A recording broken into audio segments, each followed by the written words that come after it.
Всем привет, друзья! Вы на канале Power Device, и я подготовил ролик для владельцев смартфонов Realme. Совсем недавно на среднебюджетники и, конечно же, на флагманы Realme начало приходить новое обновление, которое несет в себе несколько фишек. На разные модели смартфонов Realme данное обновление может приходить под разным номером.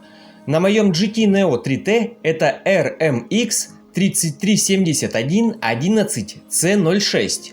И именно этот смартфон Realme GT Neo 3T я уже обновил.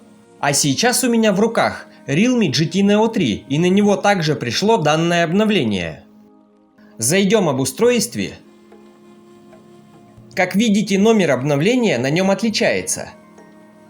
Я пока что специально не стал обновлять Realme GT Neo 3, чтобы показать вам наглядно, что изменилось в этом обновлении. Чтобы проверить, прилетело ли вам такое же обновление, зайдите об этой версии. И вот здесь сверху посмотрите, исправление безопасности Android должно быть от 2023.04. Это будет означать, что у вас прилетела такая же прошивка. Но также здесь отмечу, что на разных смартфонах Realme могут добавляться разные фишки. И на одном смартфоне они могут быть, а на другом нет. Также, друзья, пользуясь моментом, хочу передать привет всем пользователям Realme, всем своим подписчикам и тем, кто смотрит канал Power Device. Знаете, я про вас не забываю, ролики по смартфонам Realme, Oppo и OnePlus будут выходить. Просто какие-то видео ради видео я не хочу выпускать. А когда будут появляться какие-то хорошие фишки, ролики, конечно же, будут. Возвращаемся к теме нашего ролика. Итак, в данном обновлении присутствует исправление известных ошибок и улучшение стабильности системы. Но, как я уже сказал ранее, с этой прошивкой прилетело еще пару небольших фишек. Сейчас все покажу. Итак, этот смартфон у меня обновлен, и первая фишка заключается в виджете.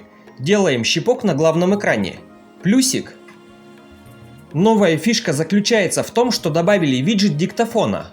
А на этот смартфон, как я уже сказал, обновление прилетело, но я его не стал устанавливать, чтобы все вам показать наглядно. Здесь такого виджета нет. В остальном же в этом месте все то же самое. Диктофон из виджета работает следующим образом. Просто нажимаем запись, потом можно ее сохранять в любой момент. Она у нас появляется здесь, в записях. Тут все просто. Идем дальше. На необновленном смартфоне зайдем в настройки. Экран и яркость. В самом низу частота обновления экрана. Это меню выглядит так. Теперь беру обновленный смартфон, захожу в те же настройки, экран и яркость. В самом низу частота обновления экрана. Здесь поменялось данное меню. И если спуститься вниз, добавили одну новую фишку – управление приложениями. Если ваш смартфон Realme поддерживает высокую частоту обновления экрана, то здесь у вас будут все приложения, установленные на смартфоне. Зайдя в каждое приложение, нажимаем вот эти три точки рядом. Мы можем выставлять отдельную частоту для каждого приложения, а также видеть рекомендованную частоту. Получается, что до обновления, вот на этом необновленном смартфоне такого сделать было нельзя. И можно было выставлять частоту только для всех приложений, то есть автовыбор высокую либо стандартную. Давайте наглядно протестируем, как работает новая фишка с частотой. Иду в основные настройки, об устройстве, версия, клацаю по номеру сборки, пока я не стану разработчиком. Теперь иду в дополнительные настройки, внизу для разработчиков.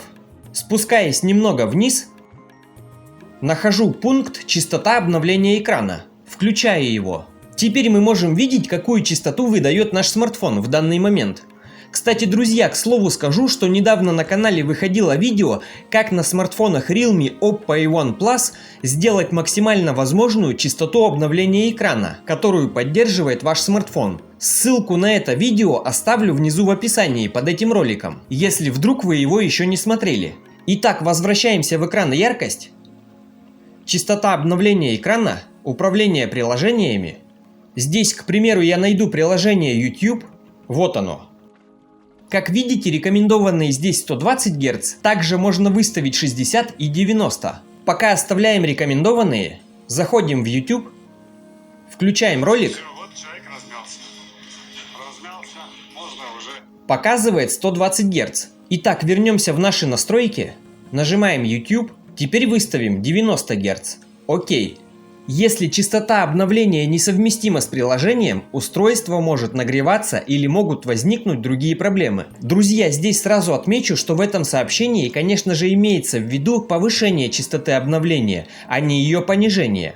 Нажимаем ОК. И сразу же отмечу, что у меня здесь автоматом было выставлено во всех приложениях 120 Гц. В основном другая частота обновления рекомендуется только в играх. Видите, Mobile Legends 60 Гц – это рекомендуемая частота. Также, к примеру, PUBG Mobile. Рекомендованная частота 90 Гц, но, конечно же, вы можете здесь выставить и 120 Гц. Повторюсь, если у вас такого нет, то внизу по ссылке в описании вы можете посмотреть видео, как все это сделать, с помощью отдельной программы. Итак, на YouTube мы выставили 90 Гц. Возвращаемся в приложение. Нажимаем Play.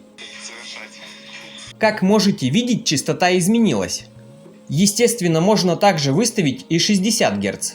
Конечно, друзья, здесь стоит отметить, что, например, самая низкая частота 60 Гц никак не влияет на просмотр видео. То есть, если видео 30 кадров в секунду, то вы его и будете видеть эти 30 кадров в секунду. Хоть выставляйте, хоть нет 120 Гц. Все это влияет только вот на такую прокрутку обновления экрана самого смартфона. Если здесь выставить 120 Гц, то эта прокрутка будет выглядеть более плавно.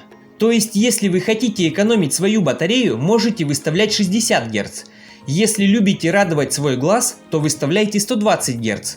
Либо среднее значение 90.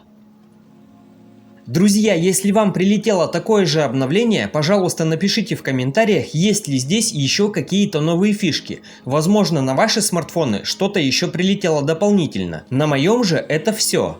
Также отмечу, что на бюджетнике, а это у меня Realme 10, бюджетный смартфон, такое обновление пока не прилетает. Здесь у меня по-прежнему Realme UI 4.0 на 13-м андроиде. Но в нем, к сожалению, Realme не удосужились даже добавить виджеты. Видите, здесь нет плюсика, хотя я думал, с последующими обновлениями они хотя бы добавят какие-то небольшие виджеты. В общем, друзья, пожалуйста, не забудьте поддержать это видео лайком. Пишите в комментариях, какие темы про Realme вам интересны. На этой ноте желаю вам только качественных девайсов и правильных настроек. Увидимся в следующих видео. Пока-пока.